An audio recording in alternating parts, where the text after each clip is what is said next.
10वी झाली, 10वी नंतर काय? माय ओपिनियन इज डिप्लोमा. ते का बरं? चला तुम्हाला सांग. तर काय करायचं आहे? फ्युचर सिक्युअर करण्यासाठी join mechanical department. Learn machine designing, CAD, computer designing, workshop and practical skills, industrial knowledge. Career ऑपॉर्च्युनिटीजमध्ये काय? Automobile companies, manufacturing industries and government jobs. तर 12वी नंतर डिग्री करण्यापेक्षा 10th नंतर डिप्लोमा जॉईन करा. तिथं तुमचा 50% सिलेबस कवर होऊन जातो. So let me show you why you should have to join mechanical department. So guys, this is our mechanical department आणि ह्या डिपार्टमेंटमध्ये तुम्हाला असे सर नाही तर HOD सर भेटतील. बघूया त्यांचं ओपिनियन काय आहे. नमस्कार, मी प्राध्यापक Yogesh Gayatri, head of department mechanical engineering. आता मेकॅनिकल इंजिनिअरिंगला काय हवं किंवा आपल्या मेकॅनिकल डिपार्टमेंटची स्पेशालिटी काय आहे? सगळ्यात महत्त्वाचं असतं टीचिंग स्टाफ मेंबर. कमीत कमी 15 वर्षापेक्षा जास्त एक्सपिरियन्स असणारे टीचिंग फॅकल्टी आपल्याकडे आहेत. खूप दिवसांपासून एक्सपिरियन्स महत्त्वाचा असतो. तेच नव्हे तर वेल क्वालिफाईड आहेत. ME MTech झालेले, PhD पर्स्यूइंग काही फॅकल्टी मेंबर आपल्याकडे आहेत.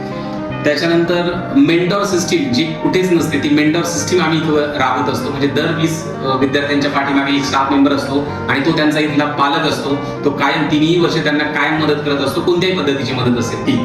त्याच्यानंतर मॉडर्न इक्विपमेंट असतील आणि मॉडर्न लॅबोरेटरीज, ज्याच्यासाठी तुम्ही ऍडमिशन घेता, तर कोणत्याही कॉलेजमध्ये तुम्ही ऍडमिशन घेता तर मॉडर्न टेक्नॉलॉजी आणि लॅब आणि सगळ्या गोष्टी तिथं वेल इक्विप्ड लॅब आपण त्याला म्हणतो, त्या सगळ्या ॲज पर रिक्वायरमेंट आपल्याकडे आहेत.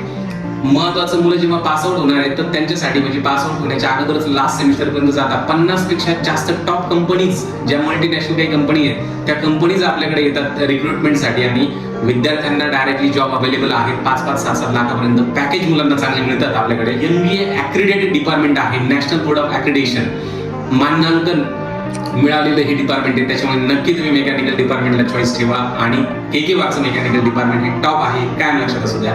धन्यवाद.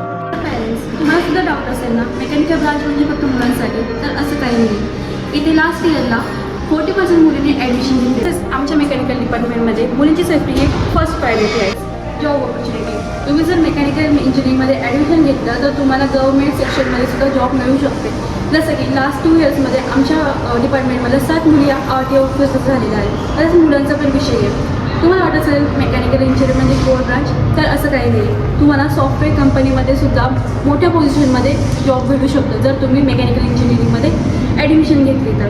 Then for more inquiry contact this number and join with us KK polytechnic Nashik mechanical branch.